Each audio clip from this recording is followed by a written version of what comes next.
បាទនេះគឺជាសកម្មភាពរបស់កងកម្លាំងបណ្ឌិតអគ្គីភ័យបាទព្យាយាមគ្រប់គ្រងអគ្គីភ័យដែលឆាបឆេះបាទនៅទីតាំងបាទភុជទីឋានបាទចាំអូនស្ថិតនៅសង្កាត់បាទផ្សារដើមថ្កូវខណ្ឌចំការមនរាជធានីភ្នំពេញ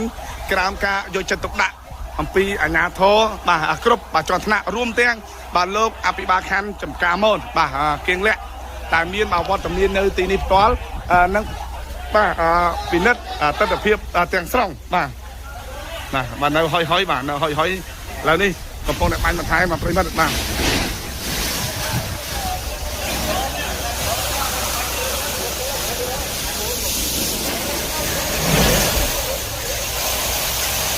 បាទនេះគឺជាសកម្មភាពទាំងស្រុងនៃការពន្លត់អគ្គីភ័យដែលឆាបឆេះហើយនៅខាងលើនេះគឺជាស្បូវបាទនៅខាងស្បូវមកតង់មកក្រោយឡើងគឺជាសង្កសីបាទប្រិមិត្តគឺជាសង្កសីអញ្ចឹងបណ្ដាលឲ្យឆាបឆេះលឿនបាទឆាបលឿនដោយសារតែខាងលើនេះគឺជាស្បូវបាទប្រិមិត្តករណីអគ្គីភ័យនេះសូមបញ្ជាក់ក្នុងវីដេអូនេះបន្តិចគឺតាមការបញ្ជាក់របស់បងកងកម្លាំងជំនាញបលុតអគ្គីភ័យនឹងបាទបញ្ជាក់ប្រាប់ថាគឺมันមានអ្នករងរបួសក្នុងករណីអគ្គីភ័យនេះទេបាទប្រិមិត្តគឺมันមានអ្នករងរបួសទេ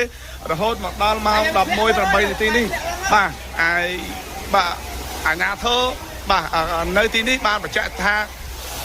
គ្រប់គ្រងបាន 100% ប្រិមិត្តរបស់យើងបាទគ្រប់គ្រងបាន 100% ហើយបាទនេះសបញ្ជាក់ថាក្រោមការយកចិត្តទុកដាក់របស់រដ្ឋបាលខណ្ឌបាទចំការមនបាទដឹកនាំផ្ទាល់ចុះពិនិត្យផ្ទាល់ដល់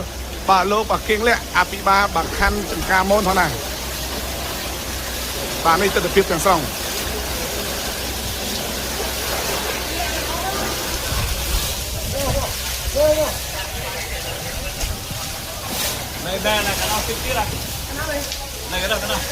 បាទនេះសបញ្ជាក់ថាគឺបងប្អូនបាទរស់នៅបាទសង្កាត់សាររំកើលោកកក់ក្ដៅបាទក្រោយពីហេតុការណ៍ភ្លាមបាទលោកអាបាខណ្ឌចំការមនបាទមានវត្តមាននៅទីនេះបាទតែម្ដងគឺបាទនៅជាមួយនឹងប្រជាពលរដ្ឋរបស់យើងគឺសើមកប្រិមិត្តឃើញហើយនោះបាទសើខ្ទេចអត់ខ្វល់ទេសំខាន់គឺត្រូវមើលស្ថានភាពសិនបាទប្រិមិត្តឥឡូវនេះអរគុណណាស់បាទឃើញថាបាទករណីគីភ័យនេះគឺបាទអលុត 100% ហើយបាទអលុត 100% ហើយប្រិមិត្តយើងអលុត 100% ហើយបាទទៅទៀតបាទប្រិមិត្តបាទនេះបាទបងកងកម្លាំងរបស់យើងបាទនេះនៅហើយបានទេបាទ